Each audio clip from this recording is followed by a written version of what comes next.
ఇంకొక డిఫరెన్స్ ఏం చెప్పనా, ఇక్కడ మన కొన్ని స్టేట్స్లో ఒకలాగా ఉంటుంది. ఆంధ్రాలో ఒకలాగా, తెలంగాణలో ఒకలాగా, ఇంచుమించు తెలుగు రాష్ట్రాలు రెండు ఒకలాగా ఉంటాయి కానీ పెద్దగా డిఫరెన్స్ ఏం తెలియదు. అలాగని చెప్పి మళ్ళీ మనం తమిళనాడు వెళ్ళాం అనుకోండి చాలా మారిపోద్ది. అలాగే కేరళ కూడా ఇంటి తీరు ఏంటంటే నేచరు, ఆ చుట్టుపక్కల వాతావరణం, లాంగ్వేజ్ మొత్తం మారిపోద్ది అనమాట.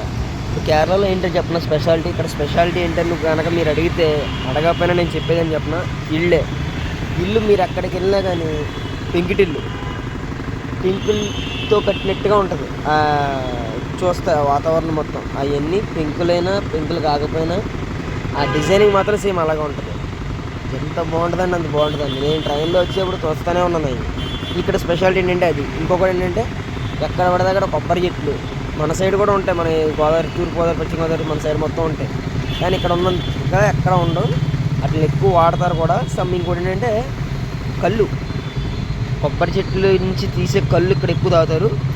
ప్లస్ ఇక్కడ ఎక్కువగా స్టార్టింగ్ నుంచి ఇక్కడ కొబ్బరి బొండాల నుంచి చేసే జ్యూసు ఇవన్నీ ఇక్కడ బాగా.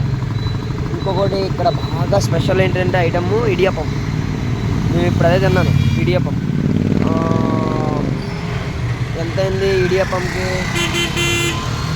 2 ఇడియప్పం ఇచ్చాడు. ఒక వెజ్ కర్రీ చెప్పాను. వెజ్ కర్రీ ఏం ఇచ్చాడంటే బంగాళదుంపల కర్రీ ఇచ్చాడు. ఎంతైంది? 106 రూపాయలు అయింది. కాఫీ కూడా, ప్లస్ కాఫీ కూడా కలిపి 106 రూపాయలు అయింది మొత్తం. అది కానీ బాగుంటుంది ఇక్కడ స్పెషాలిటీ ఏంటంటే కేరళలో అది చాలా బాగుంది. ఇంకా కొత్తగా చెప్పాలి, ఇంకా ఏమైనా ఉండాలి అంటే చూడడానికి ఇంకా మనం ఏం తిరగలేదు కాబట్టి నాకు తెలిసింది ఇదే. ఏమన్నా కనిపిస్తే కంపల్సరీ చెప్తాను. ఇంకొకటి మెట్రో ఉన్న ప్రతి చోట ఇంచుమించు సిటీ అంతా ఒకలాగే ఉంటుందండి.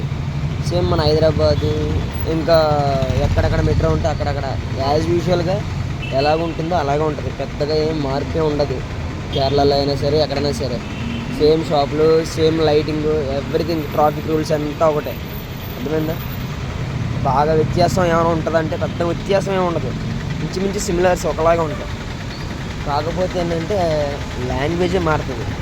లాంగ్వేజ్ రాలేదని మనం ఏం బాధపడక్కర్లేదు. మనకి ఇంగ్లీష్ వచ్చు కదా, ఇంగ్లీష్ కానీ హిందీ కానీ ఏదైనా పర్లేదు, ఇక్కడ నడుస్తుంది, ఇబ్బంది ఏం లేదు.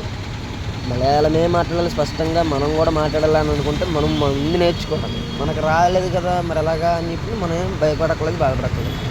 ఎలాగైనా కంటిన్యూ అయిపోవచ్చు. ఇంకొకటి ఇక్కడ నాకు అన్నమల్లో తగిలినట్టు ఇక్కడ ఎవరు తెలుగు వాళ్ళు తగలలేదు, అలాగని తమిళోళ్ళు తగలలేదు. మొత్తం ఎక్కడ చూసినా ఒకటే లాంగ్వేజ్, మలయాళం మాత్రమే.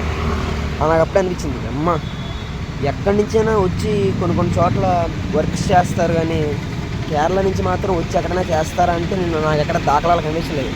కేరళ వాళ్ళు మొత్తం కేరళలోనే ఉంటారు, ఇంకెక్కడికి వెళ్ళి పని చేయరు. అది నేను అనుకుంటున్నాను.